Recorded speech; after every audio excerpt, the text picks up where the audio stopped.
All right, welcome back to the Achieve Podcast. We got Patrick Driscoll here, longtime buddy of mine, used to run, now he's doing his own thing in the videography world. A lot of the content I'm posting on Achieve Socials, brought to you by him. So we're just going to break it down today. He is on a different path, I guess, than the traditional college student now. Oh and gosh, yes. ex-student athlete, so we got to bring you around. He's just the type of guy we need to have on here because you're committing yourself to something. So let's just start off. Where are you from? Yeah, so to introduce myself real quick, obviously Patrick Driscoll. I was born in New York City, and my family, we moved to South Bend, Indiana, basically right down the road from Notre Dame. That's what I usually say to everyone. So yeah, that's where I grew up. Sweet. And then you came to Clemson. You're a junior this year. Yep. So I guess 2020 was when you came to Clemson. So, like, I always tell everyone this. I think I've had one of the most, like, unique, like, experiences in college, like, overall. So, to start out with Clemson, at least, so I did a little gap semester my freshman year. With, like, COVID, I thought I'd just work, so I worked at the local golf course. When I got accepted, actually, they said I couldn't come into the spring. So I started off spring 2021, about 2 years ago is when I started here. Wow, so. wow. I remember you saying that now that you said it. I mean, So did you come here to run, or what was the original, like, impetus to get you over to Clemson? I never had any intentions of running in college, actually, which is pretty unique. I was pretty big into football my senior year of high school. I got like some like D2 walk-on interest, some D3 interest, but I was just like, nah, like sports just aren't for me after high school. I kind of just want to do my own thing. So I just came to Clemson. I was ready just to enjoy just like being a normal college student, and that was the original plan. Then obviously one thing led to another and ended up walking on the following semester. But no, I originally just came here to be a normal student. Like, I rushed to fraternity. I got a bid, and I thought that was just going to be me. But clearly some things took some turns, and I ended up here. So Absolutely. And you're still in the fraternity, right? Yep. So I'm in Beta Theta Pi at Clemson University. The best chapter at Clemson, hands down. Love all those guys. And yeah, so I'm still an active member there. I'm actually on the executive board this semester, which I got to do as the wellness chairman, which I absolutely enjoy.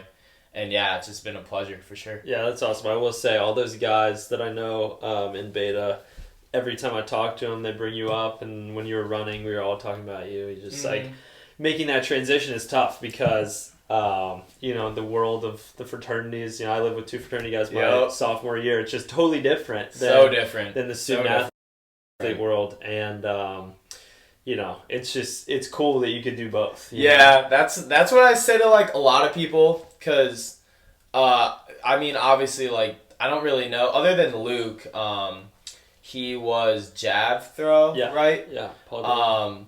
Other than him, I really don't know any other guys that were an active member of the fraternity and, like, just a D1 athlete at Clemson. So it's just really cool, like, having that perspective of, like, both. Sure. A lot of people don't really know, like, how hard it is to be, like, a Division I student athlete. And, like, the same time, like, there are other things, like, obviously the whole announcement of the new athletics complex. There's lots of guys saying, like, oh, what about us? What about us? And there's two sides. It's like, oh, you have the student athletes, like, benefiting from it, and then you have normal students who are just trying to park on campus. So, like, having the perspective of both, you kind of get to see it from different sides. Right, absolutely. Yeah, I would say that's the thing with me being an RTC. There's not too many kids that are in both RTC and doing a D1 sport. So, yeah, that's one heck of a commitment. Yeah, man. It is such a unique perspective because you have, like, D1 athletes complaining they're not getting enough gear or, like, money, or they're already on a full ride and they're like, I'm not being treated well enough. And then you have RTC kids just working their ass off for no money, nothing in return. Nothing. And then they go and, they're going to full on join the Army. They didn't even get a scholarship and stuff. And it's cool to see both sides. I mean, it's such a relativity thing where you're like, okay, I'm here and I'm feeling this way right here, and then I go back and it's like nothing's really above me. You know, like I'm not, like I'm just a guy. So exactly, I love that. That's a super cool perspective to have. So let's talk about what you're doing now with the whole video talk show. What would you call it? Oh man, that's a good question. Right now, I think it's just me. I can't really like give it a name right now, but I think it's me realizing just like what I want to do post college. You know, being a runner at Clemson, it kind of made me like I really just got so focused in the running. I just really didn't even know what I was doing. So I switched my major countless times, like 3 or 4 times actually. Yeah. And so like school was really tricky when I was running here, just because you put so much time, effort, and dedication into one thing, and you don't really like realize that it's gonna end eventually. So when I got cut in August, I was like, whoa, like I'm graduating in 2 years. Like I'm gonna be in the real world in 2 years, and I do not know what I want to do. So there comes along like just like, all right, Patrick, like sit yourself down. Like your whole life can't be about running. What are you passionate about? And just the first thing that came to my mind was just sports and sports media and just like all the icons of sport broadcasting and just getting people's stories out. It's just like so interesting to me. So I'm like, you know what? I'm going to try it. And I joined Tiger Vision. That's Clemson's student run like broadcasting network. Had no idea what it was before. And man, just thanks to them, I've been able to just get so much like so many reps and like so much exposure, just like the world of sports broadcasting. It's been awesome. Yeah, absolutely. I mean, I've seen it. I guess since day one, we've been in contact. I mean, you're on the team, got cut. That didn't really deter you. You're still running and everything. And then I just saw this shift, and you were like, "This is what I want to do. This is what I'm going after." So that's really inspiring to me. I mean, I totally get what you're saying when you talk about being an athlete, and then it's just all about the next season, the next race, the next practice. Man. And I can talk about it forever, really. No, one day you wake up and you're like, oh shit, like I'm probably not going pro. Yeah. You know? And even if I am going pro, like I'm going to be semi-pro and I could make a lot more money having a regular job, but I never even thought about like, what am I actually going to do? You know, what do I want to do? Because it just consumes your life in a way that it is crazy. All you're thinking about is that next practice, next workout. Yeah, like going off of that, like I did track at Clemson for 1 year. That's it. And so I see why so many just like athletes after college, like any level, D1, D2, D3, like they just struggle, I feel like, to just like have an identity. Not even that, but just like I feel like it's probably just such a shock for someone, especially like if you're playing 4, 5, 6 years of a high-end sport in college. Yeah. And when you're done, like you're done. If you're not pro, you're done. Yeah. And the whole like lifestyle change is so much different for them. And absolutely. I think it's just crazy like how much you can really like get consumed into it. So when I got cut, I was just like so desperate to get a shot, and that never happened, unfortunately. But at the same time, I always say it's just like it was such a blessing in disguise for me, because it really just opened my eyes and like made me figure out like, okay, sports media, sports coverage, like this is like me. Right. Yeah, I think what you said there with the identity is huge, because that's kind of one of the reasons we started this, was because I've got, a couple roommates, more probably ex-athletes now than athletes. And that identity thing is so tough to break, because I remember when I was in high school, I ran a 2 mile and I lost, and I was so into it that it was like a state championship. I lost by like a half a second in a state championship. And in my head, I had like built it up so much that everybody was going to care about this race. Everybody was going to see it. And I was like, I'm just going to be a failure now because I lost this race, like that's my identity. And I didn't do what I was supposed to do. And I went to school the next day and some kid was like, yo, how'd your race go? And in my head, I was like, wait a second. How did he not know? Like, because I was so consumed with it. Yeah. I'm like going to school in shame. Like I'm head down. Like I hope nobody talks to me today. Like I hope I know they're looking at me, you know, and for some reason I just had like this ego that was like, everybody already knows that I'm a failure or whatever, like I'm wearing it on my sleeve, and some kid asked me like, how did it go? Yeah. And then I'm like, you know, I didn't even know how to respond, and I'm like, yeah, I got second, like, you know, ran this time, whatever, and he's like, dude, that's amazing. See, like, how you got second in the state? That's crazy. He's like, you ran that fast? Like, if I could only run that fast, dude, like, that's insane. And I was taken aback, because, like, my identity was, I'm going to be the best in the state. Mm-hmm. Like, so that was, like, a huge thing. And then when I came here, you know, I got injured. And I got injured sophomore year, right when I was starting to really get into Pick it. Things up.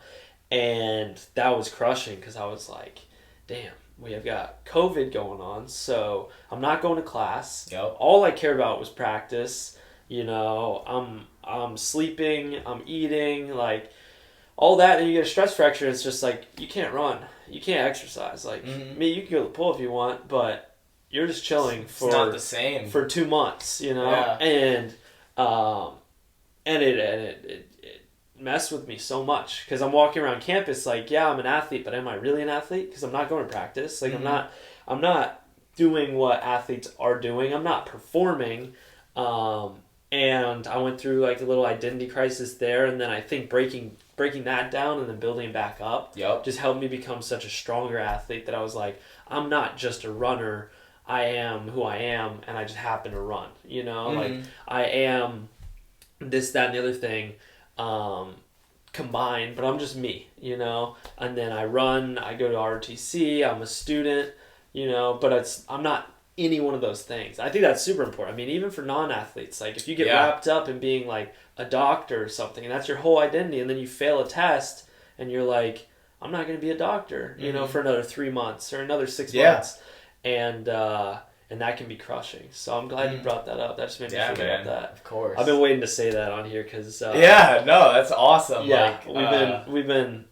It's always, you know, been on my mind, because I see other people go through it all the time, and, you know, they might not have that perspective. So yeah, like, just to like wrap it off on that, like, there is more to life than just like one thing. 100%. And I feel like something I've been like really it's like, especially I'd say like addicted to, is just like growing. Whether like I know on this podcast you talk about journaling and something like that, like in terms of like the runner identity. See, when I got cut, I already had this plan. I was like, okay, like, I'm gonna have Neary for all my food. Like, I'm gonna have per diem money to spend, like, all this stuff. And then I realized, like, wait, I don't have all the tutors and benefits. I don't have all the free food, the athlete training tables anymore. Like, all right, like, what can I do to, like, grow more? So, like, just for example, like, I was like, okay, well, I guess I have to learn how to cook. And now it's awesome, because like cooking is one of like my favorite things of all time. So it's just like I love like being able to just like get home after maybe like a long like class, or maybe I was on campus for like 5-6 hours, just like cranking out some work, and just taking an hour out of my day, just like relax, like cook a meal, something as simple as that. I just think it's great for people to find like new hobbies and interests, whatever it is. Maybe you want to start reading, maybe you want to pick up an instrument, maybe you want to like cook more, stuff like that. Like I just think it's really important to, you know, it's just great for your mental health. Dude, I love that you said that. That's exactly what the brand's about, and just about taking action on that. I love that you're sitting there going, I don't have Neary, and Neary, by the way, is our athlete dining halls. So student athletes go up there 4 days a week, and breakfast, lunch, and dinner is served. Like, you eat as much as you want. Style. It's awesome, but, you know, it gets taken away, and this will happen for all student athletes. It's gonna happen eventually. Even if you go pro, like there's no Neary if you go pro. You're sitting there and you go, I gotta learn to cook. Like, I gotta do it. And I mean, you're lucky, I guess, because you love to do it, which is great. For people that don't love to do it, I bet it's tough, but that's what it's all about, is that action step. You're like, here, I've got this obstacle, and instead of going around it saying, oh, embrace it. You know, I'm going to buy, you know, eat out every night, you go through that obstacle. That's one of the great books I read when I was injured, actually, is The Obstacle is the Way. Yeah. It's like a stoicism novel, and it's just about, like, you see the obstacle, instead of trying to go around it or under it or over it, you go straight through it, you know? Like, the obstacle is the way. So that's really cool you shared that. Yeah, and do you think there's any, like, expression of yourself that you had in running that you're putting that energy somewhere else? Because we just had an episode with a musician. I know you mentioned you haven't seen that episode yet, but he was talking a lot about how he's expressing himself through music and how, like, his heart and his emotions are coming out in that art. And I can relate to that because, like, when I run, it's like a performance. Like, I'm showing you the effort I'm putting in. Is there something in cooking maybe, or in what you're doing now with sports media, that you're expressing yourself? I think, honestly, out of all the things I do, I still think running is the way I express myself, the way I get my mind right. Because, to be honest, I need to, like, get my whole, like, story out there about running. But running changed my life, like, honestly. I'd say about, like, 2.5 years ago, I never even ran a 5K before. Wow. I'm not even kidding. Like, running was something I never liked. Like, I ran the 400 in high school, and then I bumped up to the 800, but still, like, none of those, like, long runs, that was never me. And I think it really just, if I could, like, summarize it, running taught me to, like, just, like, take on any adversity. It's like, I remember my first ever practice, actually, at Clemson. We have this trail. It's called, obviously you know it, Issaquena Trail. And I'm just this new kid on the team, and I have no idea what to expect. I just got through my tryout. I just got on the team, and Carson Tillman, a great friend of mine, probably one of my, if not my best friend on the campus at Clemson, great guy. I was just, like, always DMing him on Instagram about everything, and just, like, questions about trying out, like, so-and-so this, so-and-so that, what are we going to do this day on the tryout, just spamming him. Then he reaches out after I made the team. He's like, congrats. He's like, I got this trail we run at, like, to start off the week called Issaquena, like, you want to meet me there? And I was like, let's do it. Like, let's go, man. Yeah. And I get there. I have no idea what to expect. I don't even have a car, so I borrow my friends. I'm just like, where the hell is this place? Like, it's in the middle of nowhere. Like, what is Issaquena Trail? Issaquena? Like, what is this place? Yeah. And we go there, and we start running into the trail, and obviously, you know, like, the halfway point is, like, did you go the normal way, like down the big hill? normal way. So down the big hill, you got the bridge, you got all of its hills up in there, and this is like 30 minutes in. And I just keep looking at my watch. I don't even have a Garmin. I'm using, like, an old school, just, like, watch, which is the timer on it. I don't know how far I've gone, but I look at my watch, and it's, like, 25 minutes. And in my head, I'm like, when are we turning around? So I asked Carson, I'm like, dude, like, when are we turning around? Like, this is already getting to, like, one of my longest runs ever. And he's like, probably, like, 3 or 4 minutes. I'm like, what? Like, what? Like, this is crazy. You're telling me I have to run all the way back? And we turn around. At this point, like, he's just dropped me so hard in the run. I am just by myself. I'm in the middle of nowhere. I don't know where I'm going. And I'm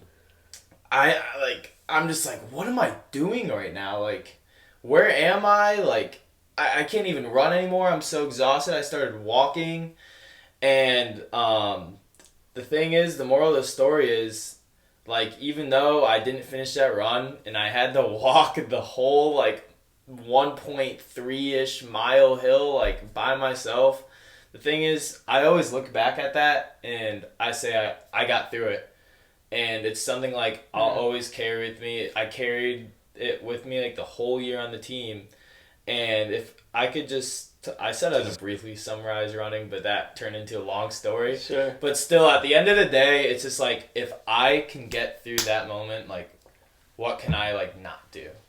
So. Absolutely, dude. That's awesome. Yeah, that's honestly all running is about is building a resume of past actions that you go, okay, I did that, I did that, I did that. I can do this now. Exactly. I think Alex Hormozy is a guy we quoted on here before, but he has a quote that says, instead of waking up and screaming in the mirror, I'm going to be the best ever, build an undisputed resume of things you've done that tells you that you're the best ever. You know, like, let your actions reflect that you can do this. And I mean, that's what, for those guys who mentally check out, that's one of the biggest pieces of advice I can give you is like, go back to your journal, go back to your running log and go, okay, I ran this workout at this pace 2 months ago, this workout 1 month ago, this workout a week ago.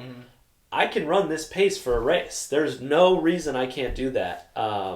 And that's the whole part of just like proving to yourself that you can do it, and then you go out and do it, because running's one of those things where you see the numbers the whole time. You know, like you run 200 meters and you're like, okay, that's that pace. I'm gonna finish at this pace. I run 400 meters, and then you're halfway through the race. You're like, I don't know if I can keep that up, and that self-doubt starts creeping, and then you might not get it done. But if you build that up in your head where you're like, I can do this, then you go out there, run a second faster, and finish it out.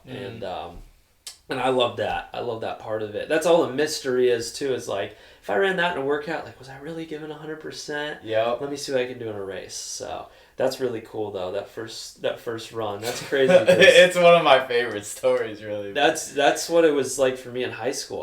I had my dad was like, you should join the cross country team. Yeah. I'm like, okay, sure. I was moving from Germany to Virginia. Wow. And I had no idea like what running was, and little did I know I was going to a 6A high school in Northern Virginia, super competitive, super good at running. Yeah. And I like showed up at practice, and I told my coach like, yeah, in middle school gym I ran, a 5-minute mile, or like a 5:30, something like that. And he was like, oh, you'd be great then. You just go with this group.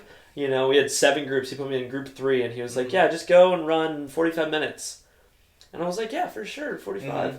And just like you, just regular little watch. I start the timer, I start running. And I'm like, dude, when are we going to stop? Like, I'm 15 minutes in. I'm like, just dying. Literally, like, I think I got past a 5K, and I'm like, I haven't run more than a 5K ever. And I had to stop and, like, breathe and wait for these guys to come back to me. I'm like, I don't know if I can ever do this. Like, yeah. And then I just went back to practice the next day. It's like, all right, 30-minute run. I'm like, okay, well, I did 45 yesterday. I can do 30 today. Do 30. And then next thing you know, you're doing your 2-mile time trial. You're racing. You do a workout. And then it just goes from there. And then you're just racing 5Ks. And that's kind of how it all started for me. And I didn't take it seriously at all. Yeah. I was building bamboo forts in the woods all freshman year cross country. And then I didn't make the soccer team and really put more of my effort into it. Like a 5:04 mile freshman year. And I was like, you know what? I think I'll stick with this. I think I'll try it out a little more. And some of the seniors on the team invited me out to run with them over the summer, which was really cool. And then just kind of became my thing sophomore year. So that's a really cool story to have, especially at Clemson. Like, that's something you would never hear a D1 athlete say. Is like, my first workout, just happened to be, at college. So that's cool stuff. It's something to be said about your talent level that you could just go out there and do that, though, because a lot of people do not have that in them. So that's respect. Appreciate it, man. So looking forward, right? You graduate next May, is that right?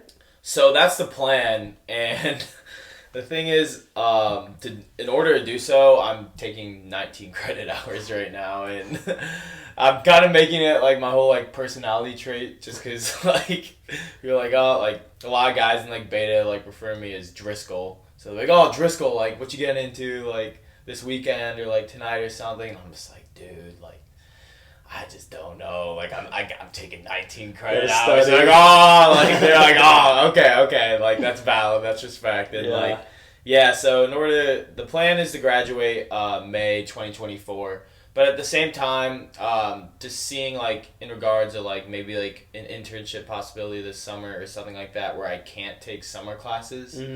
because I still might have to. Right. I might just have to just do another semester, which is like totally fine. So Yeah, absolutely. plans May 2024. If we have to wait till December 2024, it's not College, the end of the world. college is college. College is college. That's what exactly. one professor told me that. I was like not doing too well in a class, and he was like, just take it later. You got your whole life to live. Exactly. He's like, why wouldn't you want to stay here? And I was like, you just want my money, but if somebody else is paying for it, I guess we'll go ahead and run it. That's awesome, though. What do you think your plan is after college? Are you going to go media route, sports media? Media route for sure. I don't know exactly yet. That's why I'm kind of just doing my own like independent coverage of Clemson, whether it's doing newscasts, reading off a prompter, like providing people with updates, or like going to the Clemson track meets. Definitely. And just being this guy. You've probably seen me, if you've been in the meets, you've probably seen me running around in my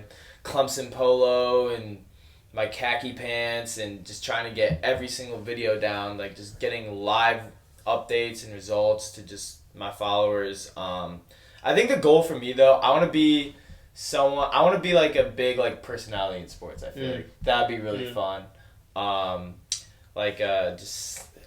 don't know, I think like for now I want to learn some things about reporting in general, and just see where it goes from there. Because you can't stop. I mean, you can't start like out of college at the top. You gotta work your way up. Right, So and it's just a learning experience all the way, and just I'm learning sure the most I can. There'll be some breakthroughs, and I actually remind me later. I know a girl that from high school that's doing kind of the same thing, and she's working with an MLS team now. And oh wow, covering them, and she's getting in the booth and you know helping out the main announcer. But she was a really good high school soccer player, and I think she's a marathon runner now. So wow, she's been going after it, and I think just one thing after another kind of fell.